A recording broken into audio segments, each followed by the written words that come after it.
What is he, 20?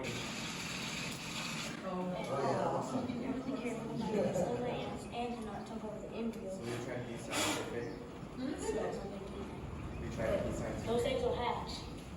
And they'll become little ducks. They don't really get anything. But, like at the research center we're going to go now. And there's a couple snakes there that I'd like to show you. Welcome to the research center, as I said before. And here is a snowcorn snake, and she ate like 2 or 3 days ago. She's about to, 2 or 3 or 4 days ago, she's about to, and, well, you can see, so that's why I'm holding her over the cage, because I don't want her to eat. And this is a snowcorn snake. And as you can see, her mom or her dad was orange, and her mom or her dad was pink and white, and then that's why she's turning that orange color.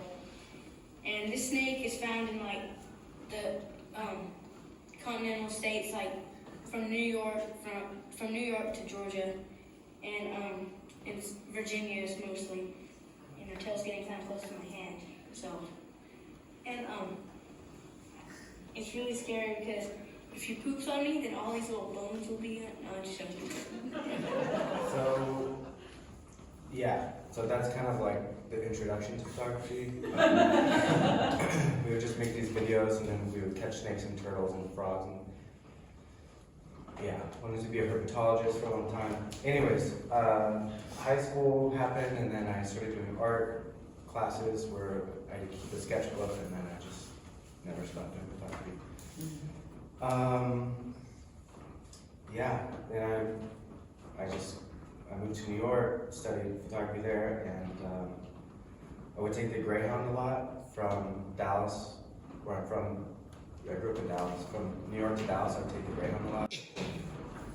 Just pictures of people. Anyways, I'm just gonna show some pictures. So this is kind of, I guess, singles. They're not really part of a project in general, but it's mostly friends. And yeah, I don't know, I'm just gonna show pictures. Yeah, traveling is really important for me. Like, just being on the road in general is inspiring. New places. I don't know what to say.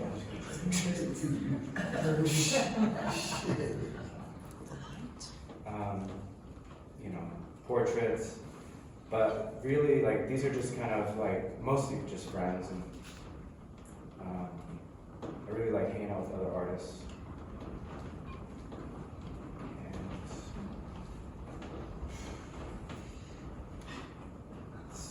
wind is like very symbolic of that. So I'm just gonna not even say anything really. This is black and white. I don't know what happened. That was me in the PDF. It turned red. I just kept it. It's kind of cool.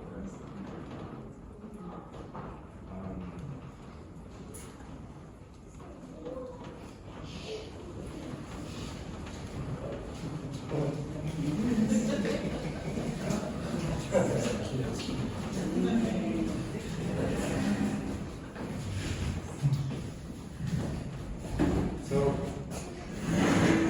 these first couple images are really just singles of just traveling from, since 2011 or whatever. But personally, I think what makes a good photograph, and even art in general, is it asks questions. It doesn't give an answer, because then that's either product photography or photojournalism. So yeah, whoever sees it is like subjected to them, and they can draw whatever conclusions they want. He was getting arrested, though. That's my buddy in his creepy van. That's awesome. It's the same posture. Yeah, right. Same Yeah, that's my buddy Donnie. We travel a lot together. He's a kid now, so that's my brother getting arrested. Texas, weed still over there. Surprising. Maybe not surprising. That's cool.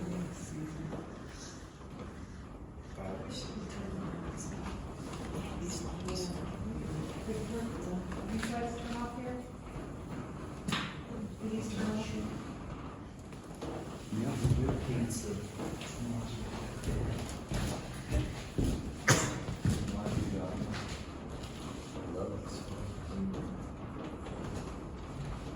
I think it's around that corner.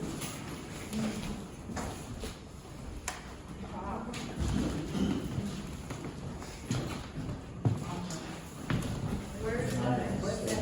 That was a public accounting museum. It's not really American. But You were there though? yeah, it's pretty crazy. Wow. Where was it? Indonesia. We did like a 4 a.m. hike to the top of this mountain with this guy that his name was Smiley, and he was a guy for like Planet Earth films, so he had all the spots and like, there was like glowing mushrooms and stuff. It was pretty wild.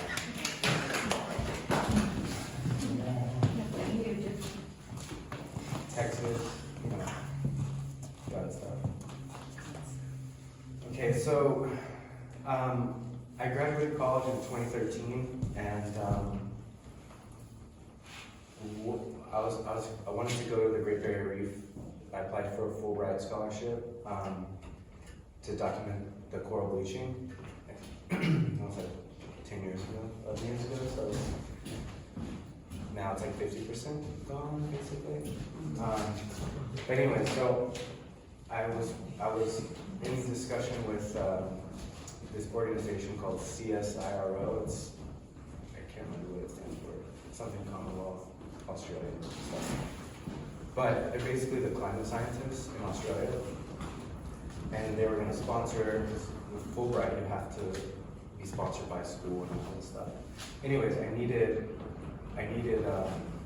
some kind of work that balanced like art and social kind of like activism kind of stuff, just in dialogue with climate. So I reached out to the NOAA here in the States and basically was translating their drought data, because 2013 was a huge drought in the Southwest.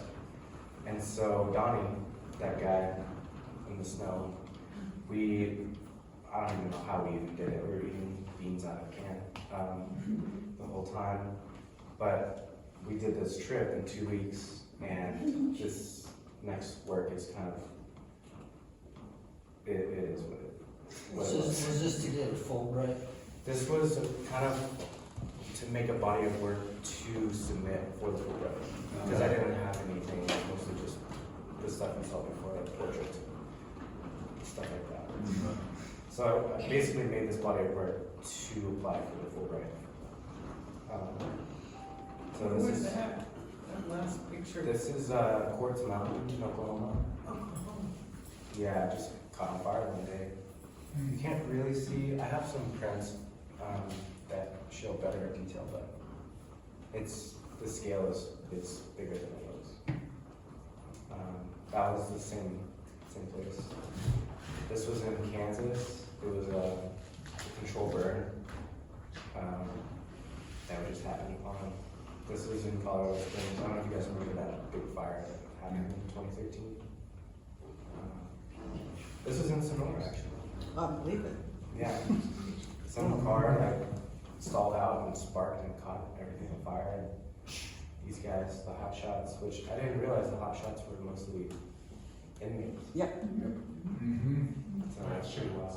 And I didn't oppose this dude, he just kind of stopped. It's pretty crazy.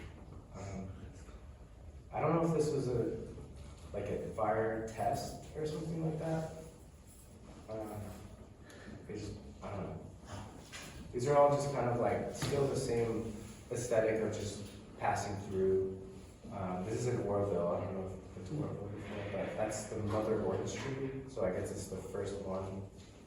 And I just thought it was kind of weird that they had fence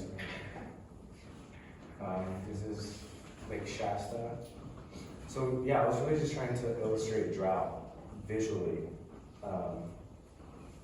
which I don't see in the projection, but yeah. Anyways. Okay, so the drought project in 2013 brought me here, and this is my first time at Elephant View, and it was July 3rd, 2013, and Donnie and I arrived at like 6 p.m. And it was so weird, like just seeing a lake in the middle of nowhere. And then it was monsoon season, and so right after the picture, a storm rolled through, and then it just was pouring like crazy. And then the sun's like they went past, and then the sunset, and it was the most beautiful sunset I've ever seen. Like I think this area of New Mexico is just stunning, like the color and the light. So then I kept coming back. This is New Melones in California. What are those? Those are like Looks like tractor tires or something. Yeah. The big ones, you know? Oh, They grew to it. So I don't know what, I don't know. If they use them to build things. So then, yeah, Diamond in the Desert, when Donnie and I came through in 2013, he was writing like a trip log, because we were gonna make it into like a book or something. So he named it Diamond in the Desert, this place. Like, mostly elephant, like the lake, but it's close. That's Turtleback. Yeah, just, that's Highway 51 going towards Eagle. Just like the colors are stupid good. So this is all work from here, kind of over time. And I still kind of like balance the nature part with the human element, like basically how we interact with the landscape and throw garbage and things like that. This was at the lake, I don't know what that is, but it looks like toxic waste. So 2016, I did a residency at Santa Fe Art Institute for 3 months, and okay, so I moved to California, chased a girl out there, got this thing, fixed it up. That was my first like construction project. It's a 1977 Toyota Chinook camper. It was like 4-speed. It couldn't go over like 65. It was kind of crazy, but anyways, SFAI, they're still around. They do thematic residencies, and it's mostly like social justice kind of stuff or climate reference art. Anyways, the theme for that year was water rights. So I used the drought work, and I was like finalizing that. And then Danny, that's one of my best friends. He's an amazing painter. We just spent 10 days there at the lake and just making work. We turned the camper into the kitchen, and then we slept in the tent, and we were like, it was so fun. Like we were just meditating, like watching the colors change around us. It's like my first like really solid amount of time here in 2016. Yeah, it was fantastic. And then yeah, that was scary. That was Randy, who's the camp host. He's still in town. But yeah, we just spent, this is kind of the first time I was here for an extended period of time. I fell in love with it. That is something I saw in the sky. I don't know what it is. Can you tell me what it is? It's a long exposure, so the lines are blinking. Yeah. Turtleback. Weird bubbly thing coming out of the ground. We would walk around naked a lot.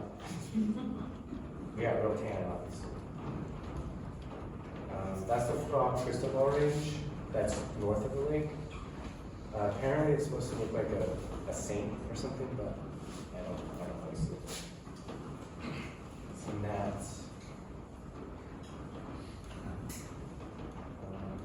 Oh, of course.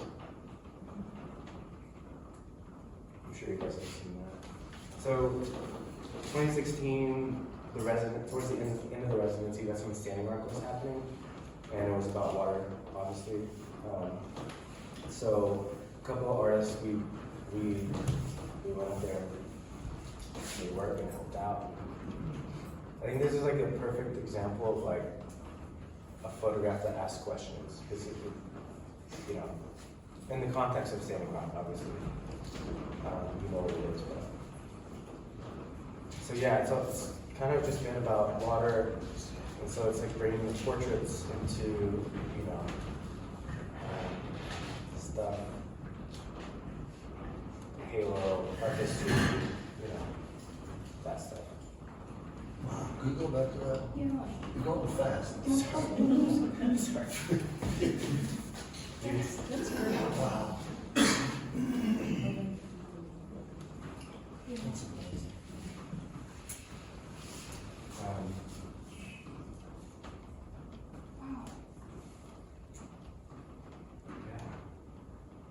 don't know what to say. Is this the scene that's standing up? This is all I'm saying.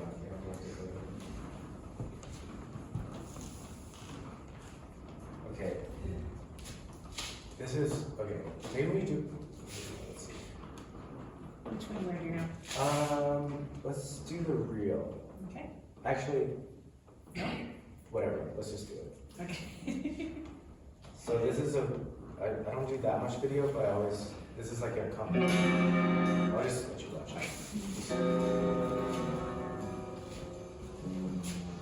That's the video from the picture. You want to go? Yeah.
So basically, that's just a bunch of video stuff.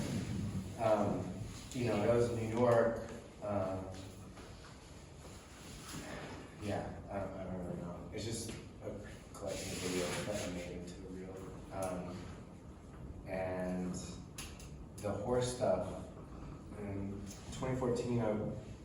when I was in New York, I worked with this photographer, and his mom passed away.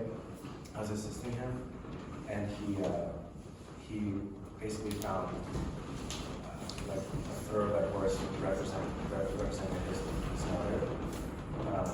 And so he did this whole project, and we went from New York to Kentucky and we spent a couple weeks in Kentucky, and then we went to LA and back to Kentucky. It was like a 7-week project, but he had this huge custom backdrop made, and he hauled it on U-Haul, and we shot all film, and really beautiful images. But anyways, that horse stuff. And I have another video of this, which I guess see the left one, yeah. So this is a video we worked on together, and it's kind of just like a video trailer for the book that he made. So yeah, it was pretty cool.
Yeah.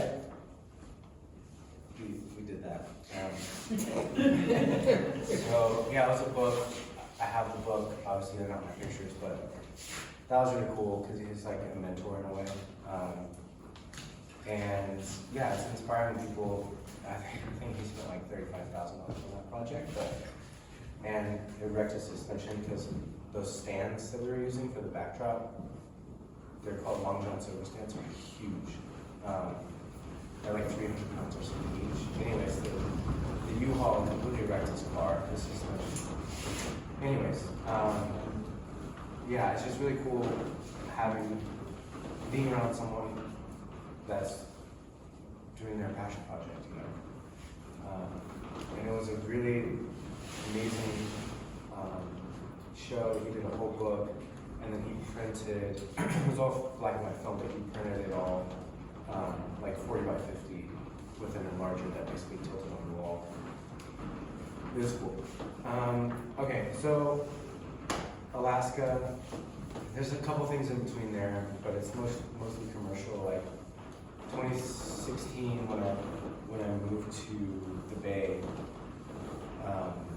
it's expensive, and so basically it was just hustling the whole time. Didn't really make that much work, and they made some commercial work, but didn't fulfill like my heart and all that stuff. So, anyways, I moved here in 2022. Met Chaz. We're homies now because I like to drink a lot of beer. And we became homies. Anyways, he told me his family goes fishing in Alaska for like I think 3 generations now, since the late 50s maybe. And I was like, I want to go. I want to go see. So I went and lived with these fishermen for 2 weeks, 12 days. And yeah, these are just the pictures. And this aesthetic of like National Geographic style of being somewhere with, like, I think the camera is a ticket into other people's lives, and it's pretty cool. Because it also shields you in a way. Like you're there, but you're not there. And after a while, they forget the camera's even there. So, anyways, these are some of the pictures. It's pretty raw out there.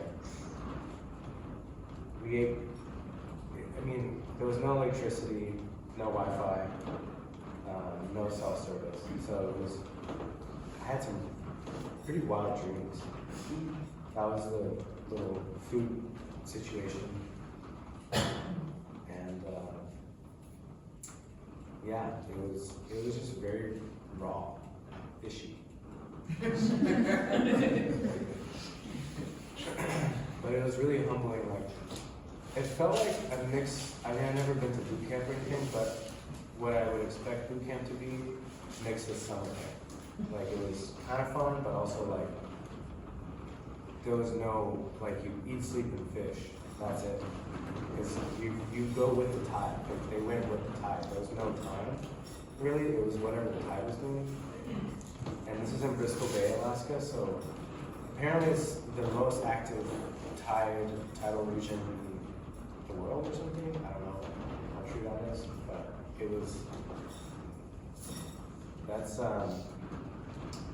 he used to be the captain. He still goes out, only when there's fishing. This is after the biggest bar fight I've ever seen in my life. My camera got knocked off my shoulder and I was crawling around underneath pool tables and stuff. It was seriously like a scene from a movie.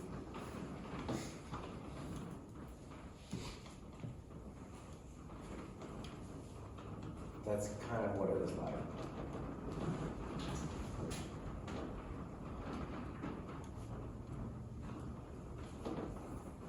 I like this one. It just reminds me of like a Renaissance painting or something. Back in like the 1800s.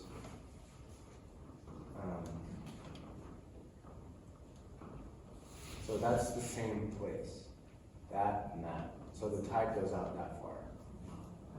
Twice a day. Okay. Anyone wondering? There you go. So I I just kind of went with it. It's from a song. But that's the explanation, so I don't even have to explain it to anybody. You can just it's more of a computer term, but basically, I just kind of went with it because living in the city as a photographer, working, like, that's where all the commerce is, really. So instead of working all the time to come here, I switched the equation and I moved here and now I go back to work. And it was fuzzy logic. And then this is the plan. Yeah, so this is gallery, it's 100 feet. So pretty easy quarters. Gallery, daylight studio, and then the dark room. The dark room is what I'm still working on. Plumbing, interior stage, fun. But yeah, that's the plan. So this is in New York. I didn't put this work in here because it was technically commercial, so it didn't really flow with kind of the on the road kind of a vibe. But I'm just gonna shut up. This is in New York.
He's a fashion designer who lives in Munich.